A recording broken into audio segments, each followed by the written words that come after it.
Digital technology is enabling the government to deliver services efficiently and to give citizens confidence that the system is fair and incorruptible.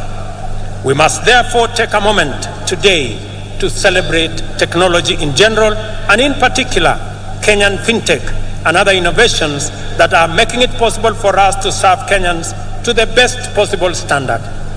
I remind all Kenyans who work in technology and everyone who uses technology that our forefathers fought with basic technology against a technologically superior superpower and won our freedom.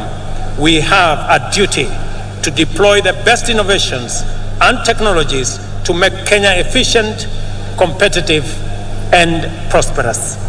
I am persuaded that technology holds the key to improving efficiency, enabling inclusion, promoting transparency and integrity, deepening trust, and strengthening public confidence in government service provision. This is the reason why we are digitizing government information and taking public services online. On this day, I invite all Kenyans to embrace the new era of e-governance, which empowers people everywhere, including the majority at the bottom of the economic structure, to access government services at their convenience through their mobile devices. Since the advent of e-citizen, government gradually increased the number of services available on the platform from 391. The rate of increase of onboarded services is now shifting to a new radical trajectory. Today, 3,770 services have been onboarded and fully operational. Another 3,000 are on course to being completed. We expect 5,000 services to be online by the end of this month. Our ambition is to offer every government service on e-citizen platform by the end of this year.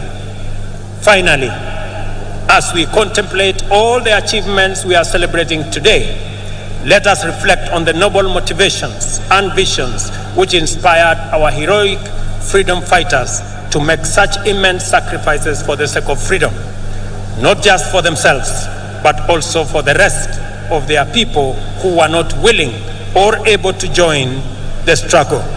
Why did these heroes embrace such profound risk and danger in pursuit of a benefit that everyone else would enjoy? The answer must not only define our attitudes to public service, but it must also shape our understanding of the reasons and values that underlie collective undertakings and social policies. For our freedom fighters, a country in which anyone was unfree and oppressed was not worth living in.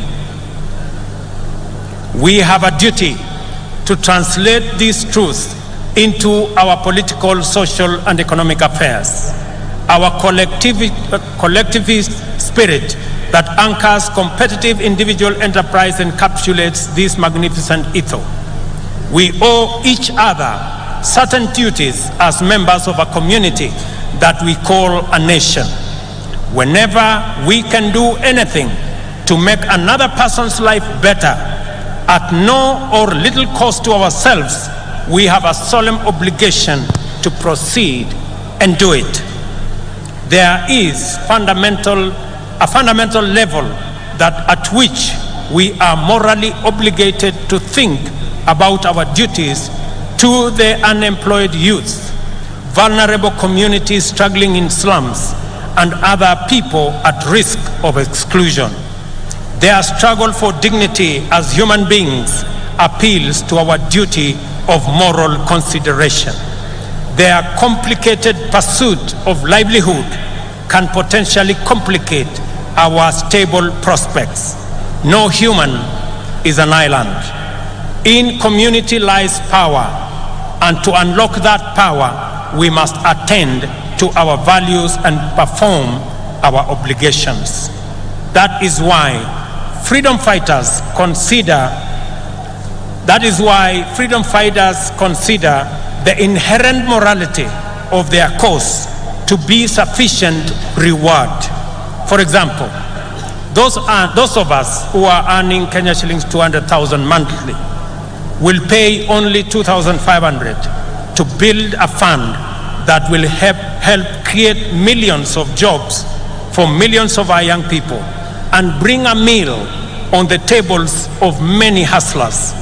This is a worthwhile contribution to make for the greater good of our nation, as indeed the freedom fighters who came before us did.